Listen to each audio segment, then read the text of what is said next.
medyo pagka binata ko, wala pa akong anak, wala pa ako sinusundo sa school. Bibili muna ako ng Mustang, ma. Aanin ko yung bahay. Tsaka yung lupa umaangat yung presyo. Paano pag namatay ako agad? Hindi pumaldo yung ano yun, magmamana na nun. Hindi ako yung pumaldo. Diba? Kailangan bilhin ko na agad to, ma.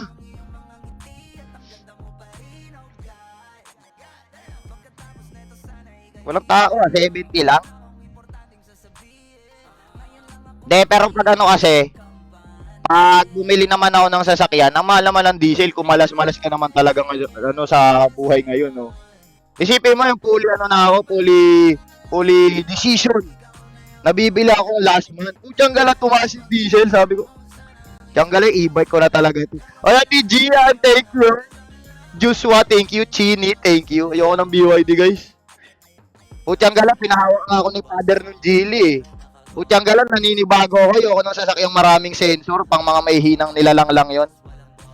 Sabi sa akin ni Kuya Tox noon, nakasakay kasi si Kuya Tox noon, yaman na yung kay Gili. Renzo, tingnan mo kasi yung ano, yung sa screen, pag umatras, king, ano ba't ko titignan yan? Kaya ko naman sa side mirror. Ayoko na yung talagang yung kada under kong gano'n, didikitan ko, may tuturog. Tapos ang daming sensor, ayoko talaga ng gano'n, guys. Masyadong ano, nakaka-bother. Ayoko nang may sensor, okay na ako sa side mirror, gano'n. Cybertruck, putyang galang yan. Isipin mo, punta ka sa ano, walang charging station. May charging station sa bahay niyo pa. L300, ayoko nang gagawin ako sakay ng family outing. Gagawin ako sakay ng family outing, dong. Hayop niya. Hindi, pero pinag-iisipan ko nung nakaraan Tesla, eh. Kaso ayoko naman, anak ng butyang yan, pag nag-Tesla ako, putyang gala, paano pagpunta ako sa probinsya tapos walang ma-charge yan? Putyang gala, hindi wala na. Wala, di ako mahilig sa Civic, guys. Di ko trip ang Civic, nakalamputya, ayoko yung isipin ko, ay, sasayang to!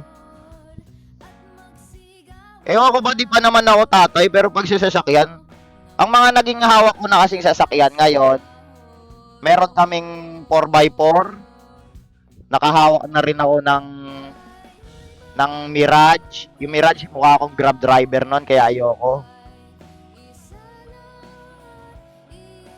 E-bike. Putyang ka lang e-bike. Gusto ko nga e-bike na may ganun, guys, eh.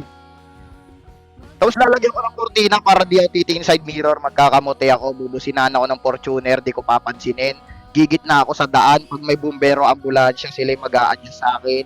Pag may nanay, kakarerahin ko. Yun lang talaga yung mga gusto ko, guys. Pag may nanay, kakarerahin ko. Tapos pag may bubusina sa akin, maraming sasakyan, deadma ako, di ako gigilid, magmamala tricycle ako. Ganun dapat. Tapos lalagyan ko ng floral na kortina para di nila ako mapapake yung pag na... Wala may pake. Dati sarap